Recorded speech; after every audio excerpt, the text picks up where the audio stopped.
Well, most people say that he stayed in jail for 27 years.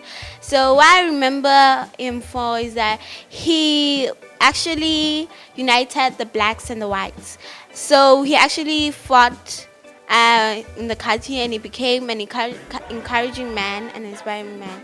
So yeah, that's.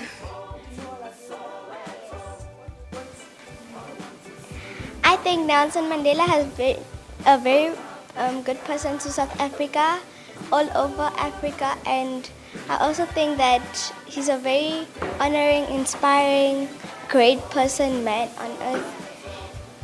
It wouldn't have been us for us today that we wouldn't have been in Ghana today if it wasn't for Mr.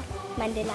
A lot of people think that Nelson Mandela didn't exactly work towards abolishment of apartheid because he got involved in terrorism and communism.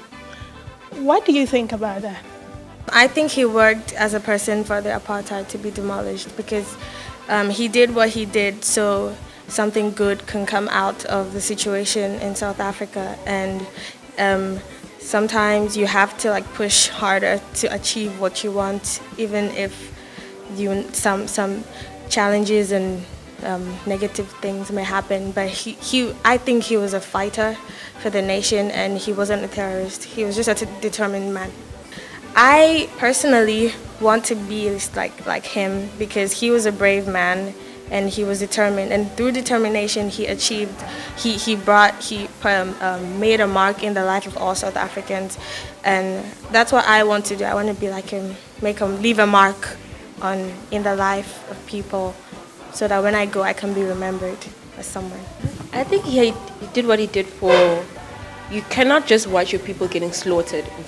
So many of them got slaughtered, and I think he did what he did for a reason. I mean, he wasn't a terrorist. He was just trying to, you watch the white people getting killed. I hear from my grandmother all the time the kind of oppression that they went through, of how, you couldn't just we're going to go to sleepovers and stuff like that. No, you have to literally tell the police people that, okay, yeah, this person is coming, this is how long they're going to stay. That's the kind of oppression that they had to go through. And then for them to come in with violence when they were peaceful, I mean, of course, he was going to be like, okay, so this is what they're bringing to me. I'm going to fight fire with fire. So I don't think he was a terrorist. I just think he was trying to now just make the point, we're here and we're free because of him, because he was trying to fight that fight. But do you think your generation understands that your freedom was dependent on one man being in prison for that long? I think that's a kind of debatable question. Like, you look at the generation now and you sort of question as to, do you really realize what this man did for you? I think for me, like, I spoke to my grandmother and she's just like, we couldn't have the education that you guys are having. We couldn't, go to places where you guys are going currently.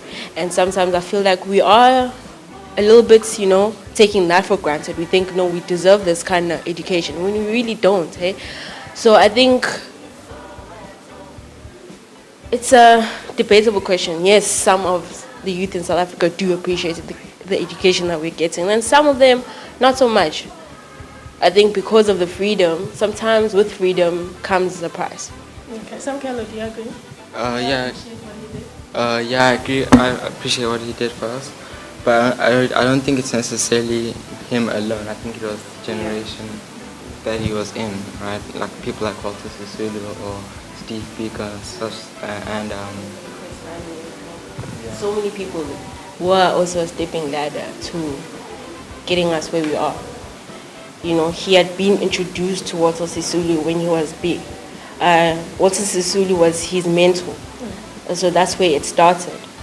And so it's not just Mandela alone, but so many people have strived to get us where South Africa is right now. Well, so do you think O.R. Tambo, Walter Sisulu, Nelson Mandela, we let them know that we appreciated what they did for the world, what they did for South Africa, whilst they were alive? Or it's just the normal, the person is dead and gone, and now everybody has a tribute? I think that now that they're dead, people seem to get, they look into their work more, they appreciate more, because when they were alive, I don't think that they notice how much they've done for us as now that they're gone, I guess. That's it. I think that when they were alive, people used to like people um, in those old days, in the apartheid time, people who were old and people like our mothers now, they usually used to talk about them and tell us about the history of South Africa. So I think they used to appreciate him, but people who are born in this kind of generation didn't really used to notice